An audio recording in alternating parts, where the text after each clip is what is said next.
What's happening, everyone? Just walking through Botanic Gardens. We're gonna head to Helen's Bay, which is like a beach retreat just outside Belfast. So had nothing to eat yet, so we're gonna get a little juice jar and spend £4 on fruit. Walking past the dreaded Queen's Library. We'll never have to return to again, thank the Lord. Unless we fail our exams. We won't fail. Well, I won't fail. Oh, confident words spoken. No, we should be fine. So we're going to try a place called Juice Jar. They've just opened a new place in Botanic. I think they had a place actually in the town, but yeah, Barney people have been raving about it, so I'm going to go in and get some fruit.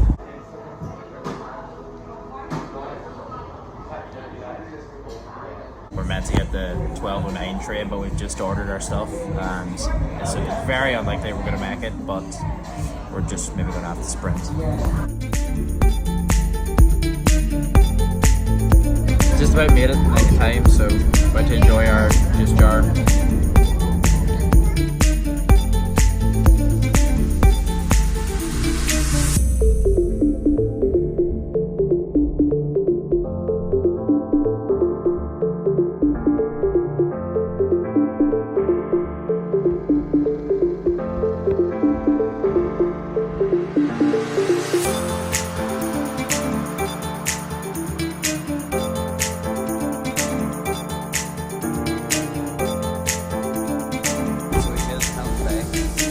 Actually a golf course in here, to be fair, but we're gonna try and get this one in the water.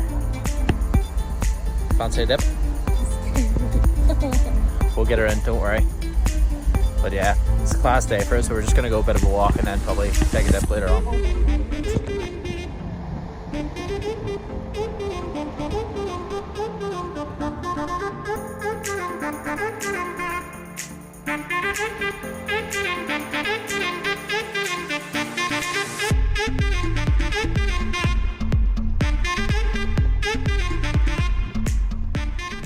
The next day. It's a fantastic day here in Belfast today. The weather's been ridiculous for the past week or so. So I'm going to walk around Botanic and chat about my 3 biggest learning points so far on my journey of Handicaddie and entrepreneurship. So I'd say the first thing I've learned overall is to take action quickly and actually build something at the start of your journey, as opposed to focusing heavily on customer research. So for example, what I did in year 1, whenever I actually had the idea, was drive around a lot of golf clubs. Now why that did give me valuable insights, what I actually would have been better doing is building even a very simple version of the app that they would have in front of them that they could actually look at. And the benefit of that is when you talk in words, people interpret it in different ways.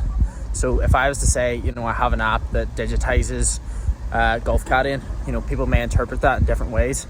And often I was getting a lot of pushback from golf clubs. They were saying, well, hold on a minute, we have a way that works at the minute, and we're not willing to change. Whereas what I eventually did was go on a simple design tool to sort of make like a rough sketch of your app.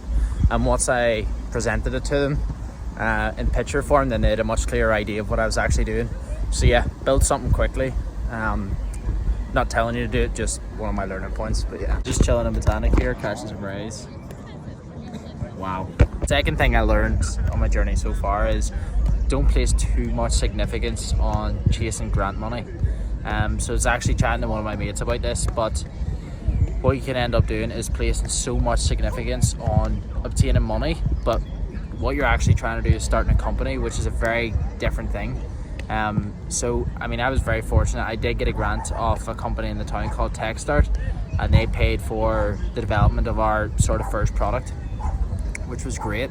But often you find you can spend so much time entering competitions and pitching for funding that you don't have actually any time to progress your business. If you're trying to find a tech company and you don't have actually any technical knowledge, which was in the position I was in, I would recommend trying to get a technical co-founder as soon as possible to help you in the journey. Because what you'll actually find is when you hire someone contractually to develop software, you'll just hand them a pile of stuff that needs to be done, and then you'll go back and check in 6 months and it'll not be exactly what you want. Whereas if you have someone in your team that has the software ability already, you know, you can meet with them every week, chat through, make changes much more quickly. So that's what I've done now. A guy I don't know for actually quite a while is a caddy as well, so he's been working with me for the last month. Just it speeds up your progress so much. I have heard of people that it has worked with hiring contractually, but maybe it's for, you know, bigger companies that just want to outsource some software development. But you know, if I was to do a startup again, I would definitely get someone with technology experience in-house to make sure it's done right from the start. So I think the last thing I've learned as well is you can't continue to do something that you're not truly passionate about. There was various points in the last year or two, whether it be through really negative feedback I got from tour operators or golf clubs I got to, saying that my thing would never work. You know, they had a way that they were doing it now, it's not going to change. But if you're not actually that bothered about the problem you're solving, you're gonna sack it in pretty early on. So choose something that you really give a shit about. You know, don't pick something, you know, for the monetary value. And I know people say that advice, but you know, you have to pick something, one, that you're knowledgeable about, and second of all, that you care enough about to the extent that you're gonna go through high hell to actually solve the problem. Oh, and there is people actually climbing the fence. Sorry, there's people climbing the fence in front of me.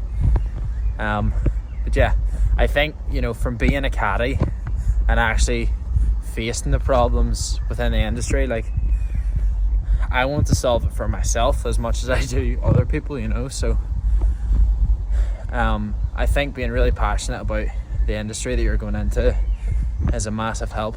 12 o'clock midnight. It's 12 o'clock, so I'll be probably clocking out fairly soon. I appreciate you watching the video.